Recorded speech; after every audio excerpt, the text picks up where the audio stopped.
엄마 불러줘. 엄마 어딨어? 영라의 입에서 터져나온 단어는 다름 아닌 엄마였습니다. 고성이의 너튜브 모함으로 주가가 폭락한 그날 저녁이었어요. 속보입니다. 모광그룹 3세 양재일, 형집행정지 검사 도중병원 탈주, 경찰, 긴급 수배령을 내리고 앵커의 건조한 목소리가 거실을 메웠습니다. 쨍그랑 영라의 손에서 미끄러진 찻잔이 산산조각이 나버린 거예요. 하지만 영라는 발치에 튄 뜨거운 찬물 따위는 느끼지도 못하는 듯했어요. 그녀의 시선은 오직 TV 화면 속 양재일의 사진에 못 박혀 있었으니까요. 그녀의 머릿속에서 과거 납치 미수 사건의 끔찍한 기억이 되살아나고 있었던 겁니다. 저 사람이 다시 나왔어. 나 잡으러 올 거야. 옆에 있던 성재가 놀라 영라의 어깨를 붙잡았습니다. 영라야, 정신 차려. 여기 집이야. 하지만 오빠의 목소리는 닿지 않았습니다. 엄마 불러줘. 진석은 억장이 무너져 내렸습니다. 그 여자가 벌인 유튜브 폭로 때문에 회사 주가는 곤두박질치고 집안은 풍비박산이 났습니다. 배신감에 치를 떨며 맨발로 내쫓았던 여자였습니다. 그런데 지금 생명보다 소중한 딸이 공포 속에서 찾는 유일한 구원자가 아빠인 자신이 아니라 그 고성이라니요. 진석의 주먹이 하얗게 질리도록 꽉 쥐어졌습니다. 자괴감과 분노, 그리고 딸을 향한 안타까움이 뒤섞여 그의 가슴을 후벼 파고 있었습니다. 곰팡내 나는 좁은 호텔 방 고성이는 편의점에서 사온 컵라면으로 끼니를 때우려다 TV에서 흘러나오는 뉴스에 그만 젓가락을 떨어뜨리고 말았습니다. 성희의 얼굴이 백지장처럼 하얗게 질렸습니다. 양재일, 저 미친놈이 기어이. 그녀 역시 양재일이라는 통제불능의 괴물이 얼마나 위험한지 누구보다 잘 알고 있었습니다. 아니야. 어쩌면. 공포에 질려있던 성희의 눈빛이 순간 기묘하게 번들거렸습니다. 어쩌면 기회일지도 몰라. 위기는 곧 기회라고 했던가요? 영라가 위험하다면 박진석은 반드시 누군가의 도움을 필요로 할 테니까요. 그때였습니다. 침대 위에 던져둔 휴대폰이 요란하게 울리기 시작했습니다. 액정에 뜬 이름 3글자. 박진석. 성희는 숨을 멈췄습니다. 올 것이 왔습니다. 그녀는 떨리는 손을 진정시키며 마른 침을 삼키고 천천히 통화 버튼을 눌렀습니다. 수화기 너머로 들려오는 소리는 말이 아니었습니다. 짐승처럼 울부짖는 영라의 비명소리였죠. 그 소리를 듣는 진석의 입술이 피가 맺히도록 깨물렸습니다. 뉴스는 봤겠지. 목소리가 형편없이 떨리고 있었습니다. 호텔 방의 성희 역시 긴장감에 침을 꿀꺽 삼켰습니다. 여보. 그녀의 목소리에는 두려움과 기대가 교차하고 있었죠. 진석은 눈을 질끈 감았다 떴습니다. 이 말을 내뱉는 순간 자신이 패배했다는 것을 인정하는 꼴이었지만 선택의 여지가 없었습니다. 짐 챙겨서 들어와. 지금 당장. 잠시 정적이 흘렀습니다. 성희는 믿기지 않는다는 듯 입을 틀어막았습니다. 진석이 다시 한번 이를 악물고 짓씹듯 말을 이었습니다. 영라가 당신을 찾아. 애가 숨을 못 쉬어. 그러니까 당장 와. 뚝. 전화가 끊겼습니다. 진석은 휴대폰을 소파 구석으로 던져버렸습니다. 반면 좁은 호텔 방 안의 공기는 순식간에 바뀌었습니다. 성희는 멍하니 휴대폰을 내려다보다가 이내 허둥지둥 짐을 싸기 시작했습니다. 손이 떨렸지만 그건 더 이상 공포 때문만이 아니었습니다. 안도감. 다시 그 집으로, 그 화려한 성으로 돌아갈 명분이 생겼다는 비틀린 희열이 그녀를 움직이게 했습니다. 여보, 나 갈게. 성희가 거울 속 초췌한 자신을 보며 중얼거렸습니다. 눈빛만은 다시 예전의 도끼를 품은 사모님으로 돌아와 있었죠. 우리 영라한테 지금 갈게. 문만 열어줘요. 성희를 태운 택시는 어둠이 내려앉은 도로를 질주하고 있었어요. 진석의 저택으로 향하는 길은 한산했습니다. 택시가 터널로 진입했을 때였어요. 주황색 나트륨 등 불빛이 규칙적으로 차 안을 비췄다 사라지기를 반복할 때 반대편 차선에서 고막을 찢을 듯한 엔진 소리가 들려왔습니다. 부아앙. 일반적인 차량 소리가 아니었습니다. 성희의 심장이 덜컥 내려앉았죠. 택시 기사도 놀라 핸들을 꽉 쥐었습니다. 반대편에서 검은 물체 하나가 무서운 속도로 달려오고 있었습니다. 헤드라이트 불빛이 너무 강해 형체를 알아보기 힘들 정도였죠. 하지만 엇갈리는 그 짧은 순간, 시간은 마치 슬로모션처럼 느리게 흘렀습니다. 택시 창문에 얼굴을 대고 있던 성희의 눈이 커졌어요. 검은 오토바이, 그리고 헬멧 쉴드 안쪽에서 번뜩이는 두 눈. 광기에 차서 붉게 충혈된 그 눈동자가 찰나의 순간 성희를 정확히 응시했습니다. 양재일이었죠. 하지만 그때 고성희는 알아채지 못했습니다. 그래, 어쩌면. 성희는 숨을 헐떡이며 신발장 앞에 멈춰섰어요. 그녀의 머릿속은 복잡하게 얽혀 있었죠. 이건 기회야. 그녀는 오는 내내 수없이 되뇌었습니다. 이 위급한 상황을 이용해 다시 이 집에 발을 붙이고 뺏긴 재산을 되찾고 박진석을 무릎 꿇리겠다고 다짐했었죠. 하지만 그 비릿한 욕망은 거실의 광경을 마주한 순간 산산이 부서지고 말았습니다. 으아악, 오지마, 저리가. 소파 뒤, 구석진 어둠 속에 웅크린 작은 그림자가 짐승처럼 비명을 지르고 있었거든요. 영라였습니다. 귀를 틀어막고 세상 모든 것을 거부하며 떨고 있는 딸의 모습. 순간 성희의 눈동자가 심하게 흔들렸습니다. 그래, 우리 영라. 아무 걱정 마. 쿵. 고성희는 자기도 모르게 그만 무릎으로 바닥을 미끄러지듯 기어가 영라를 와락 끌어안았습니다. 그 순간이었습니다. 으흐흡. 엄마.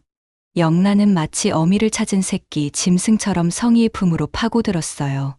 그토록 자신을 이용하고 가스라이팅했던 엄마였지만 극한의 공포 속에서 영라가 기댈 곳은 아이러니하게도 고성희의 품뿐이었던 거예요.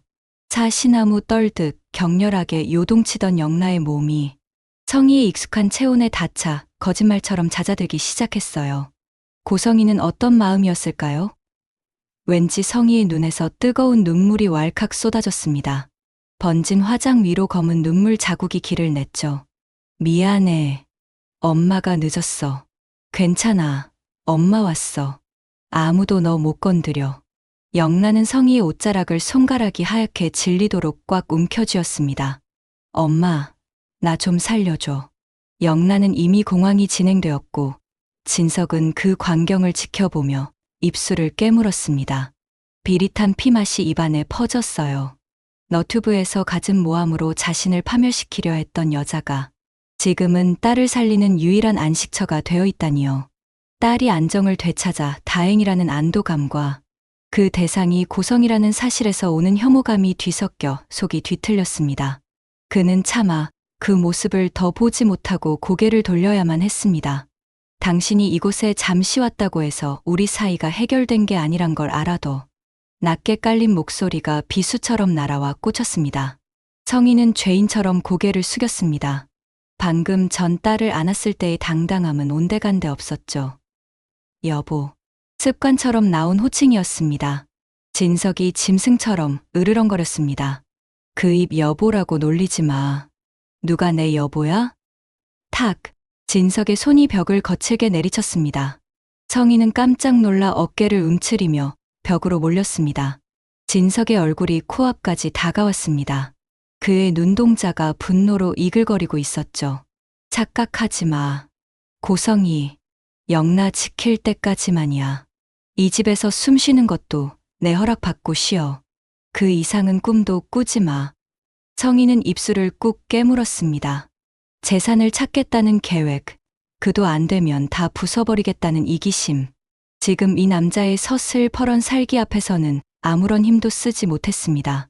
아니, 어쩌면 방금 전품에 안았던 영라의 온기 때문일지도 모릅니다. 알아요. 성희의 목소리가 떨렸습니다. 저 미친놈 잡힐 때까지만. 여기서 영라 옆에만 있게 해줘요. 순순한 대답이었습니다. 진석은 의외라는 듯 잠시 멈칫하더니 대꾸 없이 차갑게 돌아서 버렸어요. 남겨진 성희의 뺨 위로 다시금 눈물이 주르륵 흘러내렸습니다. 그것은 잃어버린 부와 명예 때문이 아닌 끝을 알 수 없는 자신의 처지에 대한 비루한 눈물이었죠. 양재일. 영라에게 그 이름 석 자가 주는 공포는 경찰 몇 명으로 해결될 문제가 아니었어요. 모광그룹이라는 거대한 배경, 그리고 놈이 가진 관기. 그는 휴대폰을 꺼내 들었습니다. 신호음이 몇 번 가기도 전에 상대방이 전화를 받았죠. 이 실장. 나네. 진석의 목소리가 젖어 있었습니다. 염치 없는 거 아는데. 나 좀 도와줘야겠네. 지금 영라가 위험해. 그 한마디면 충분했습니다. 20분도 채 안 돼 이지환이 영라의 가장 든든한 방패가 되어 다시 돌아왔으니까요. 다음 날 오후, 햇살은 무심하게도 평화로웠습니다. 하지만 영라의 마음은 여전히 폭풍우속이었죠. 오빠, 나 작업실 가고 싶어. 집 안에만 갇혀 있는 것이 오히려 숨이 막힌다며. 영라는 기어이 자신의 옥탑 작업실로 가겠다고 고집을 부렸습니다. 지환은 만류했지만 공황 상태가 심해지는 영라를 보며 결국 동행을 결심할 수밖에 없었습니다. 자신이 옆에 있으면 지킬 수 있을 거라 믿었으니까요. 지려한의 차가 영라의 작업실 건물 앞에 멈춰 섰습니다. 내리자 영라야. 지환이 조수석 문을 열어주려던 그 찰나였습니다. 부아앙. 찢어질 듯한 엔진 굉음이 고막을 때렸습니다. 지환의 귀가 본능적으로 움찔했습니다. 저건 평범한 배달 오토바이 소리가 아니었습니다. 짐승이 포효하는 듯한 고백이량 바이크의 묵직하고 날카로운 소리. 지환의 등골이 서늘해졌습니다. 영라야 다시 타. 지환이 다급하게 소리치며 영라를 다시 차 안으로 밀어 넣으려 했습니다. 하지만 이미 늦어버렸습니다. 골목 코너를 돌아 검은색 괴물이 튀어나왔으니까요. 검은 헬멧을 쓴 라이더가 앞바퀴를 들듯 윌리를 하며 무서운 속도로 그들을 향해 돌진해 오고 있었습니다. 헬멧 쉴드 너머로 살기 어린 시선이 정확히 영라의 심장을 조준하고 있었습니다. 양재일이었습니다. 시간이 멈춘 것 같았습니다. 지환은 직감했습니다. 차 문을 닫을 시간조차 없다는 것을. 그가 할 수 있는 선택은 단 하나뿐이었습니다. 영라야. 다급한 외침과 함께 지환은 본능적으로 몸을 날렸어요. 그의 단단한 팔이 영라의 가녀린 몸을 와락 감싸 안았고 두 사람은 거친 아스팔트 바닥 위를 뒹굴었죠. 사랑하는 여자를 지키겠다는 일념 하나로 지환은 자신의 등을 오토바이가 달려오는 방향으로 돌렸습니다. 쾅! 고막을 찢을 듯한 굉음이 골목을 뒤흔들었습니다. 마치 세상이 무너지는 듯한 충격음이었어요. 지환의 입에서 짓눌린 신음이 터져 나왔습니다. 오토바이의 사이드 미러가 지환의 어깨를 사정없이 치고 지나간 겁니다. 찢어진 셔츠 사이로 붉은 선혈이 울컥 배어 나왔지만 지환은 고통을 느낄 새도 없었습니다. 품에 안긴 영라가 숨조차 쉬지 못하고 파들파들 떨고 있었으니까요. 지환은 피가 흐르는 팔로 영라의 얼굴을 감싸 쥐었습니다. 영라야, 괜찮아. 다친 데는 없어? 그 목소리에는 자신의 상처보다 영라의 안위를 걱정하는 절절함이 묻어 있었습니다. 영라는 공포에 질려 하얗게 질린 얼굴로 지환을 올려다보았습니다. 그녀의 시선이 지환의 어깨에서 흘러내리는 붉은 피에 고정되었죠. 지환 오빠. 피가. 말을 잇지 못하는 영라의 눈동자가 심하게 흔들렸습니다. 그때였습니다. 두 사람의 시선이 약속이라도 한 듯 골목 끝으로 향했습니다. 믿을 수 없는 광경이 그들을 기다리고 있었습니다. 응달이라 채 녹지 않은 검은 빙판 위로 길고 처참한 타이어 자국이 나 있었죠. 살기를 띠고 달려들던 오토바이는 그 빙판에 미끄러져 중심을 잃었고 그대로 콘크리트 전봇대를 정면으로 들이받고 만 것입니다. 저 미친 새끼가. 지환이 비틀거리는 몸을 일으키며 나직하게 읊조렸습니다. 양재일의 몸은 허공으로 붕 떠올라 쓰레기 더미 위에 처박혀 있었습니다. 깨진 헬멧 사이로 붉은 피가 흘러내리고 주인 잃은 오토바이 바퀴만이 공허하게 헛돌며 윙윙거리는 소리를 내고 있었어요. 자신의 분노를 주체하지 못해 스스로 파멸해버린 양재일. 같은 시각 골목 입구에서는 SUV 한 대가 비상등을 켠 채 멈칫거리고 있었습니다. 지역이었습니다. 조수석에는 색색의 쇼핑백들이 가득 실려 있었죠. 시한부 판정을 받고 자신의 심장이 멈추기 전 가족들에게 남길 마지막 선물들이었습니다. 어쩌면 유품이 될지도 모를 그 물건들을 바라보는 지역의 눈가에는 물기가 어려 있었습니다. 갑자기 심장을 쥐어짜는 듯한 통증이 지역의 가슴을 덮쳤습니다. 식은땀이 핸들을 적셨고 숨이 턱까지 차올랐습니다. 지역은 떨리는 손으로 약통을 찾으려 고개를 돌렸습니다. 하지만 그 순간 그의 눈동자가 찢어질 듯 확장되었습니다. 전방의 골목 안쪽, 삐투성이가 된 채 비틀거리는 남자와 그를 부축하는 여자가 보였기 때문입니다. 심장에 통증마저 있게 만드는 충격이었습니다. 자고? 뭐야, 제 지환이 아니야? 지역의 입술이 파르르 떨렸습니다. 세상에서 가장 아끼는 동생, 자신의 목숨보다 더 사랑하는 동생 지환이었습니다. 지환아. 지역은 비명처럼 동생의 이름을 부르며 엑셀을 밟을 생각도 못하고 차 문을 박차고 뛰쳐나갔습니다. 지환아, 어떻게 된 거야? 너 왜 이래? 지역은 터질 듯한 심장을 부여잡고 미친 사람처럼 달려갔습니다. 시야가 흐려지고 다리가 후들거렸지만 피를 흘리는 동생의 모습이 그에게 초인적인 힘을 불어넣었죠. 지환은 갑작스러운 형의 등장에 놀라 눈을 크게 떴습니다. 형이 여기 왜? 일단 타, 병원 가야 돼. 빨리. 지역은 대답 대신 영라를 뒷좌석으로 밀어넣으며 다급하게 소리쳤습니다.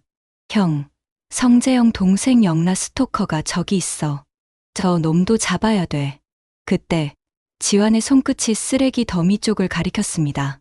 그곳엔 머리에서 피를 쏟으며 미동조차 없는 양재일이 있었습니다. 지역의 눈빛이 흔들렸습니다. 저 놈이 성재 동생 스토커라고 그냥 두고 가고 싶은 마음이 굴뚝 같았겠죠. 하지만 지역은 지나칠 수 없었어요. 무엇보다 죽음 앞에 선 사람을 외면할 수 없는 천성을 가진 남자였습니다. 지역이 입술을 깨물며 소리쳤습니다. 저 놈도 싫어. 죽게 놔둘 순 없잖아. 빨리. 지환이 성치 않은 몸으로 제이를 질질 끌어왔고 지역은 있는 힘을 다해 제이를 차 뒷좌석에 구겨 넣었습니다. 그 짧은 순간에도 지역의 안색은 창백하다 못해 잿빛으로 변해가고 있었습니다. 죽어가는 심장이 마지막 경고를 보내고 있었던 겁니다. 차는 도로 위를 미친 듯이 질주했어요. 뒷좌석에는 의식 없는 제일과 고통을 참아내고 있는 지환이, 조수석에는 공포에 질려 웅크린 영라가 있었습니다. 하지만 가장 위태로운 건 운전대를 잡은 지역이었습니다. 식은땀이 비 오듯 쏟아져 앞이 제대로 보이지 않을 지경이었죠. 숨소리는 거친 쇳소리로 변해 차 안을 가득 채웠습니다. 안 돼. 지금은 안 돼. 조금만 더. 제발 조금만 더. 지역은 속으로 피를 토하듯 울부짖었습니다. 심장이 불규칙하게 요동치며 가슴뼈를 부술듯 압박해왔습니다. 가족들에게 마지막 인사도 못했는데 아직 전해주지 못한 선물이 조수석에 가득한데 이렇게 끝낼 수는 없었습니다. 형, 괜찮아. 형 얼굴이 왜 이래? 차 세워. 내가 운전할게. 지환이 형의 상태가 심상치 않음을 눈치채고 다급하게 외쳤습니다. 지역은 고개를 저었어요.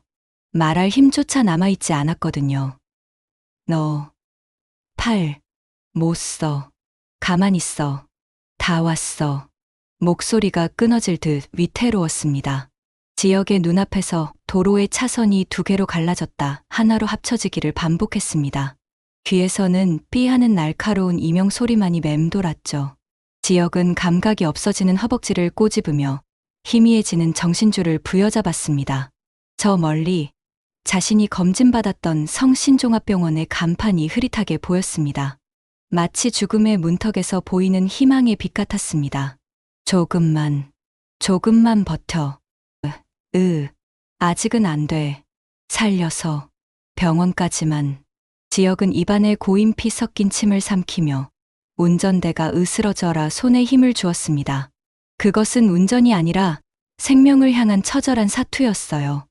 끼익! 타이어 타는 냄새와 함께 지역의 차가 응급실 입구에 거칠게 멈춰섰습니다. 대기하고 있던 의료진들이 벌떼처럼 달려나와 환자들을 내리기 시작했죠. 아수라장이 된 현장 속에서 지화는 이동 카트에 실려 가면서도 고개를 돌려 운전석을 바라보았습니다. 형, 안색이 안 좋아. 같이 들어가. 동생의 걱정 어린 외침에도 운전석의 지혁은 대답이 없었습니다. 그는 운전대에 이마를 기댄 채 간신히 붙들고 있던 생명의 끈을 놓고 있었습니다. 지환이 다시 고개를 돌려 형을 보았을 때였습니다. 스르르. 지혁의 몸이 힘없이 기울어지더니 열린 차 문 밖으로 툭 떨어졌습니다. 마치 줄이 끊어진 인형처럼 차가운 아스팔트 바닥으로 무너져 내린 겁니다. 형. 지환의 처절한 절규가 병원 앞을 메아리쳤습니다.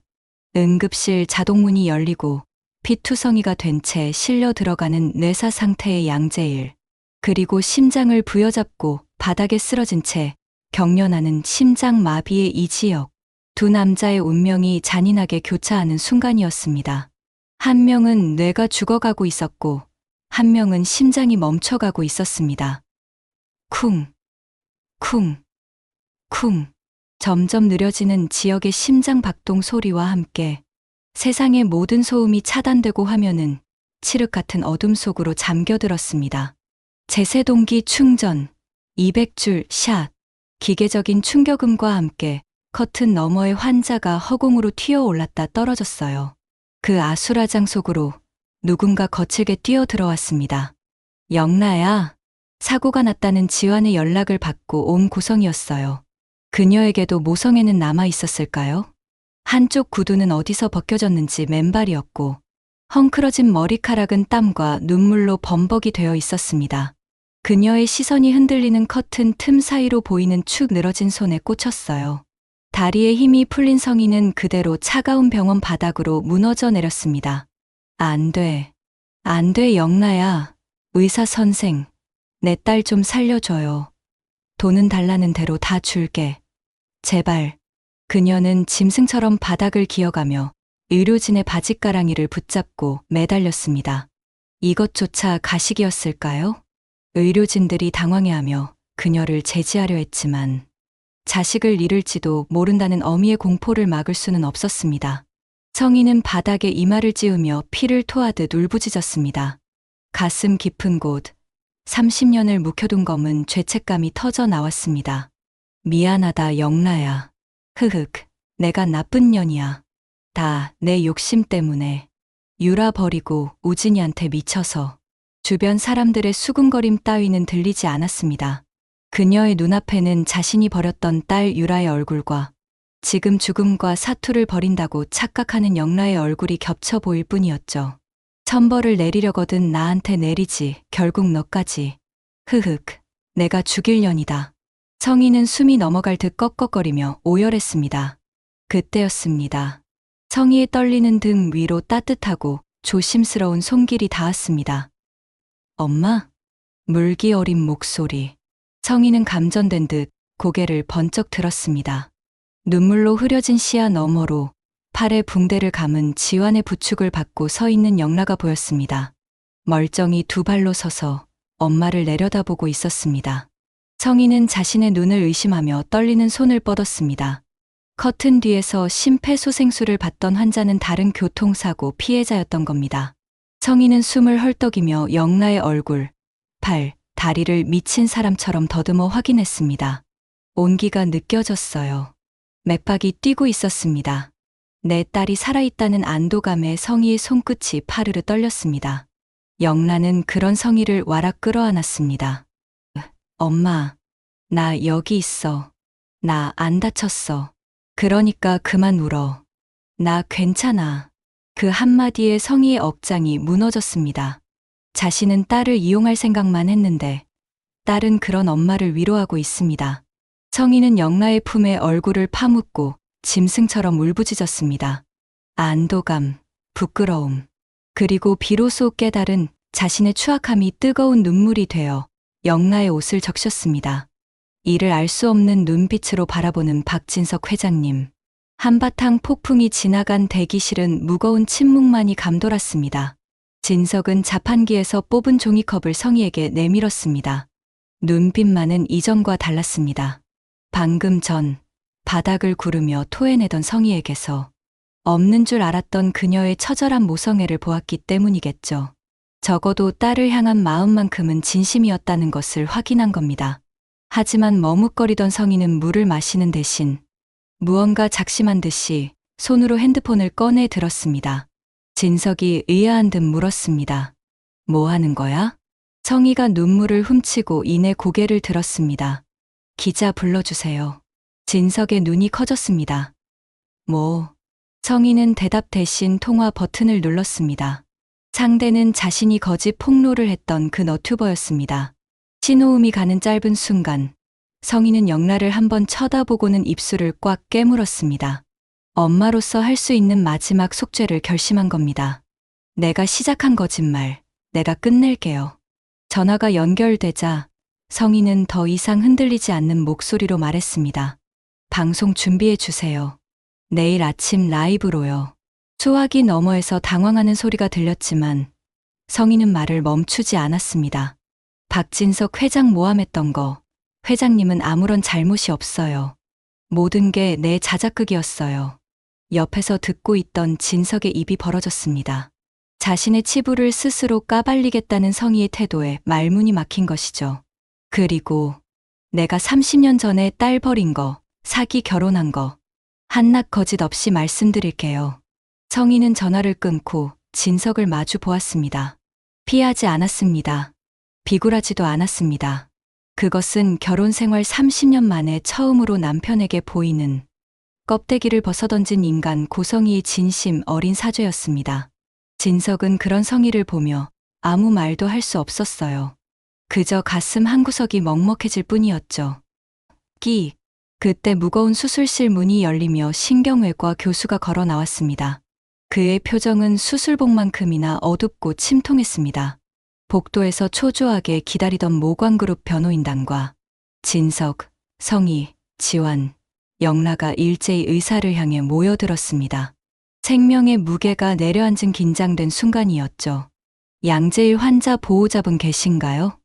의사의 목소리가 낮게 깔렸습니다. 변호사가 침을 삼키며 대답했습니다. 말씀하십시오. 의사는 깊은 한숨을 내쉬며 고개를 저었습니다. 충돌 당시 충격이 너무 컸습니다. 뇌부종이 심각해 뇌간 반사가 전혀 없습니다. 청천벽력 같은 선고였습니다. 의사는 잠시 뜸을 들이다 잔인한 현실을 입 밖으로 꺼냈습니다. 사실상 뇌사 상태입니다.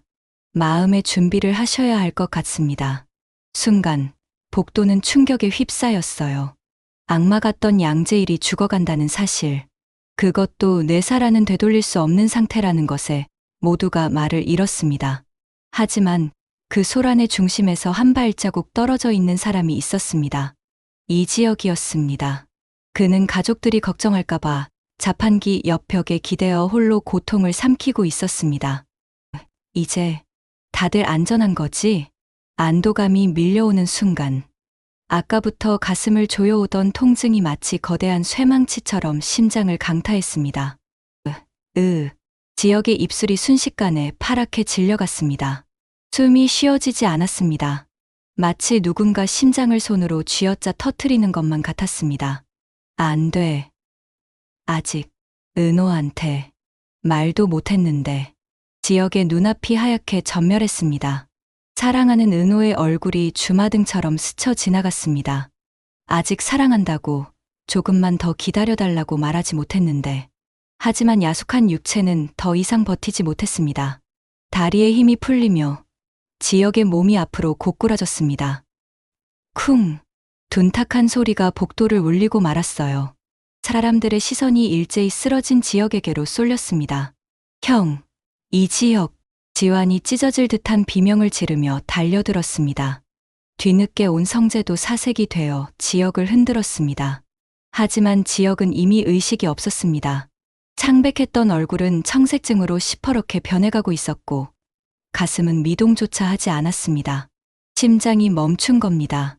정신 차려, 형. 눈 좀 떠봐. 선생님, 여기 환자예요. 우리 형 좀 살려주세요. 지환의 처절한 절규가 병원을 뒤흔들었습니다. 방금 양재일의 뇌사를 판정하고 돌아서던 의사가 소란을 듣고 급히 달려왔습니다. 의사는 지역의 동공을 확인하고 목 동맥을 짚어보더니 다급하게 간호사가 건넨 지역의 차트를 낚아챘습니다. 심실세동입니다. 제 세동기 가져와요. 빨리. 의사의 시선이 지역의 차트를 빠르게 훑어 내려갔습니다. 확장성 심근병증, 혈액형 A형, 조직적합항원.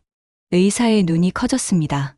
그는 믿을 수 없다는 듯 손에 들고 있던 뇌사자 양재일의 차트와 바닥에 쓰러진 이 지역의 차트를 번갈아 쳐다보았습니다. 의사의 손이 미세하게 떨리기 시작했습니다. 이것은 신의 장난일까요? 아니면 기적일까요? 의사는 떨리는 목소리로 나직하게 내뱉었습니다. 뇌사자 양재일과 이식 대기자 이지역, 혈액형, 조직 적합도가 일치한다. 그 기막힌 운명의 장난 앞에 모두가 넋을 잃었습니다. 하지만 그 순간에도 냉철한 계산을 끝낸 단 한 사람. 박진석은 잠시 생각에 잠기더니 이내 김 비서에게 나직이 지시를 내립니다. 이지역 대표, 그 집에 우리가 빚이 많군. 양재일이 모광그룹 혼외자라 했지? 모광그룹 회장님을 만나야겠어. 알겠습니다, 회장님.